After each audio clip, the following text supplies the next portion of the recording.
The boy was watching Asteroids until he spotted a hidden ship no one else could see. Marcus Chen pressed his face against the reinforced viewport of Luna Station's observation deck, his breath fogging the transparent aluminum as another meteor shower painted brilliant streaks across the star-filled void. At 14, he had seen countless celestial displays from the moon's surface, but the Perseid remnants never failed to captivate him. Still out there, kiddo? Dr. Sarah Chen, his aunt and the station's chief astronomer, approached with 2 cups of synthetic coffee. You've been glued to that window for 3 hours. Marcus accepted the warm cup gratefully, but didn't move from his position. The trajectory calculations are all wrong, he murmured, pointing at a cluster of rocks drifting past Jupiter's orbit on the main display. Asteroid cluster 2157 Delta should be moving at 15.7 kilometers per second based on Jupiter's gravitational influence, but look, he gestured at his tablet, covered in hastily scrawled equations. They're moving at exactly 12.3 kilometers per second. Something's decelerating them. Dr. Chen glanced at his calculations with the practiced eye of someone who had spent decades studying celestial mechanics. Marcus had always been gifted with numbers, but his obsession with precision sometimes led him down rabbit holes that wasted valuable research time. Space debris creates drag, Marcus. Solar wind, gravitational anomalies. There are dozens of factors that could explain the variance. But Marcus shook his head, his dark eyes reflecting the distant starlight. No, Aunt Sarah. Look at the pattern. It's too uniform, too controlled. Natural forces create chaos, but this... He pulled up a 3-dimensional model on his tablet. This is deliberate. For the next 6 hours, Marcus remained at his post, tracking the asteroid cluster with single-minded determination. The other researchers came and went, occasionally glancing at the boy who had practically taken up residence at the observation deck. Some smiled indulgently, others whispered concerns about his social development, but Marcus heard none of it. His entire focus was consumed by the impossible precision of the asteroid movements. As Luna's day cycle shifted to its artificial night period, something extraordinary happened. The asteroid cluster began to shift formation, and in that brief moment of realignment, Marcus saw it, a faint distortion in space, like heat shimmer rising from summer pavement, but perfectly geometric, triangular, massive. His heart hammered against his ribs. "Aunt Sarah!" he called, but she had left hours ago. The observation deck was nearly empty except for a lone technician monitoring the deep space communication array.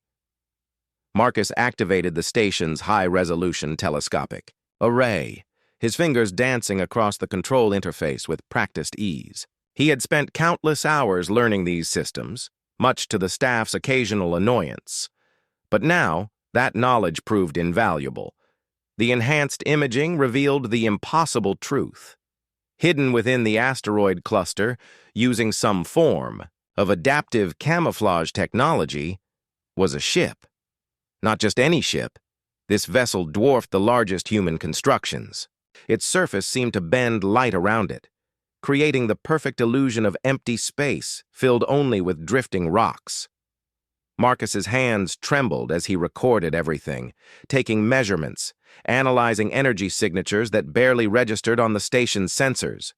The ship was using the asteroids as both camouflage and raw materials, slowly incorporating the smaller rocks into its hull structure. It was growing. "My God," he whispered, finally understanding the implications. This wasn't just any alien vessel. It was a construction ship, building something in the outer system where no human eyes would think to look carefully.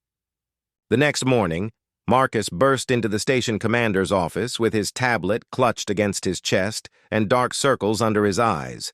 Commander Rodriguez looked up from his morning reports with barely concealed irritation. "Marcus, what? Have I told you about—" "There's an alien ship hiding in asteroid cluster 2157 Delta," Marcus interrupted, his words tumbling out in a rush. "It's been using adaptive camouflage and manipulating the asteroid's movements to avoid detection. Look at these readings." Commander Rodriguez's expression shifted from annoyance to concern, not about alien ships, but about the boy's mental state. "Son, I think you need to—" "Please," Marcus said, his voice cracking with desperation. "Just look at the data, the gravitational anomalies, the energy signatures, the movement patterns. It's all here." For the next hour, Marcus presented his findings to an increasingly skeptical audience. Dr. Chen arrived, followed by the station's senior staff, all drawn by reports of the boy's extraordinary claims. They examined his calculations, reviewed his recordings, and analyzed his data with growing amazement, not at the evidence of alien life, but at the sophistication of his analysis.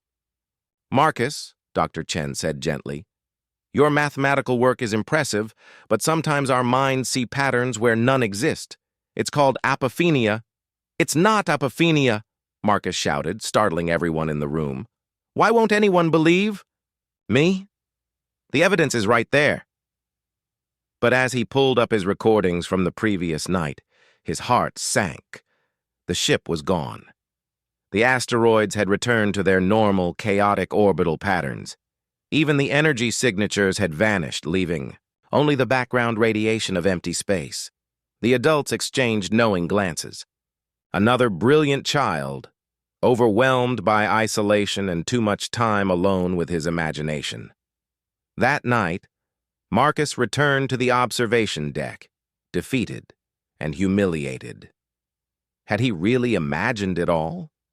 Had his mind, desperate for discovery and recognition, fabricated an elaborate fantasy? He was about to leave when his tablet chimed softly. A new message had appeared in the communication array's buffer, a message that shouldn't have been possible. The transmission was encoded in mathematical principles that Marcus recognized from his own calculations, principles no human had ever developed. The message was simple, elegant, and terrifying in its implications. "Young observer, your species shows promise. We have been watching. We have been waiting. Your time of isolation is ending. Be ready." Marcus stared at the message until his eyes watered, understanding finally washing over him.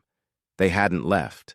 They had simply wanted to see who among humanity was observant enough, intelligent enough, and persistent enough to notice them despite their perfect camouflage. They had been testing humanity's readiness.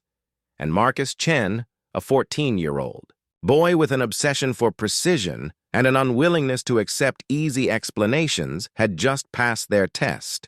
The stars no longer looked quite the same to him. They were no longer distant points of light in an empty universe, but potential harbors for intelligence beyond human imagination. And somewhere out there, hidden in plain sight, they were waiting to see what humanity would do next. The age of human isolation was about to end, and it had begun with a boy who refused to stop watching the asteroids.